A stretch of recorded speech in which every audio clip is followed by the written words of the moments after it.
Good evening children. This video about the energy flow. Okay, in the last video I have explained about the concept of ecosystem. In this video I am going to explain about energy flow. So this video is already you are familiar with this topic only. So it is just based on the thermodynamics law that you have studied or learned in the chemistry last year. Okay. So this energy flow, you know that the energy is not created or neither it is created nor it is destroyed. Okay, so you know that it can be transferred from one form to another form. It cannot create or it cannot destroy, right?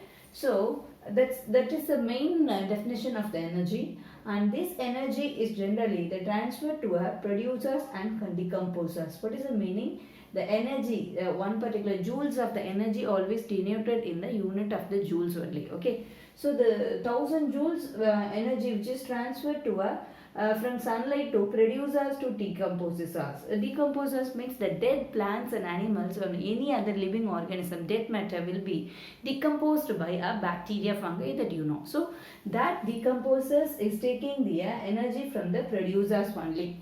So it is transferred from a producers, consumers and primary, secondary, tertiary consumers from a decomposers. So it is transferred from one organism to another organism. At last it is going to the dead matter. From the dead matter the decomposers is taking. So it is just transformed. It is not created nor it is not destroyed. Okay. So always this energy is unidirectional only. Once it is in the producers, it goes to the consumers, like a primary consumer, secondary consumer, tertiary consumer. That's it's coming to the decomposer. So it is always unidirectional and it is not a reversible or bidirectional. Okay, that's about the energy flow you should know. Next, the law of the thermodynamics. Okay, based on this energy flow, we will be making the scientists made a law of thermodynamics. That is law they formulated for this energy. So the first law what they are telling, the first law, the meaning is the energy is constant. How they are telling it is energy is constant is as I said earlier, it is not created and it is not destroyed. It is transferred from one place to another place. So when it is transferred to one organism to another organism, it remains constant. It's said by the first law.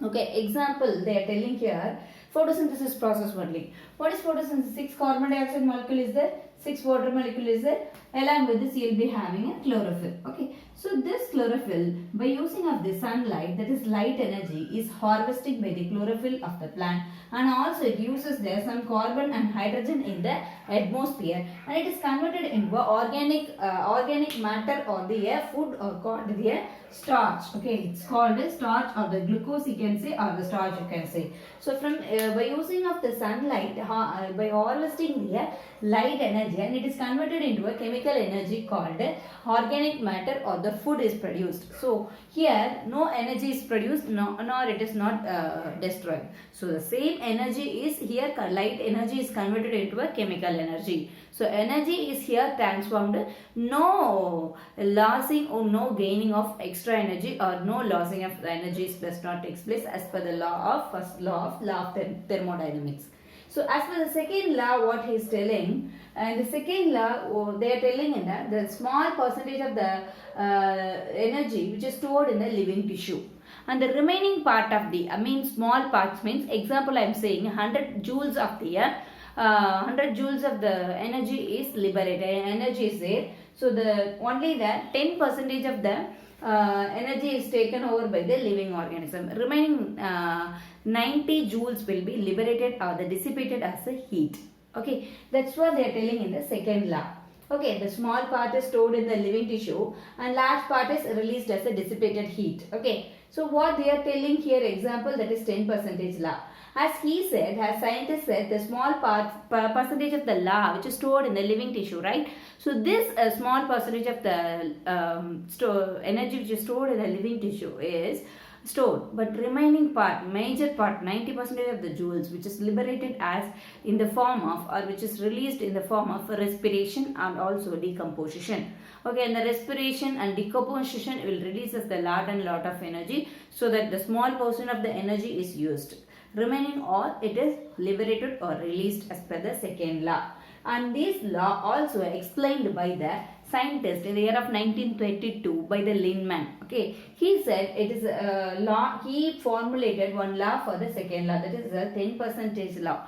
What is called 10% of law? As he is experiment based, he is telling only the 10% of the joules of the energy is used by the organism. Remaining on all, it is liberated. As he said, right, the large amount is released or liberated. So the 10% only used by the whatever the producers or the decomposer or the consumers, whoever the organism only uses the 10% of the energy. So for example, if you are taking this food chain, okay, this is nothing but this is a food chain only. Don't confuse with this. This is you have studied in your lower classes only. The food chain, what they are telling here, if you are taking this primary, this is T1 level. Okay, as I mentioned in the concept of the ecosystem, you should know about this T1. So it's a T1, it's a trophic level 1, is the producers, that is green plants is there. It is getting the 1000 joules of the energy from the sunlight. So from these producers, the primary consumers are the herbivorous animals taking up the just 100 energy, that is 100 joules of energy only it is taking. Remaining 900 joules are lost. Okay, so again the primary consumers or the herbivorous animals is taken over by their primary carnivores or the secondary consumers. Secondary consumers or the primary carnivores. So this will be at 10 joules of energy is transferred to the next level of organism. Remaining 90% of the joules will be liberated. 90 energy joules are liberated. Next, this secondary consumers is taken over by the tertiary consumers. Okay, so take a tertiary consumers or the secondary carnivores is taken over that. So it is uses only a 1% of the joules. So remaining the 9 joules is lost. So on these, will be taken up by the carnivorous animals, that is secondary carnivores, so the tertiary comes and it is taking only 0.1 joule of energy. Remaining 0.9% of the joule energy is lost. So this is the just based on the energy 10% law, which is based on the loss, which is large portion is liberated or released in the environment and only small part is used there.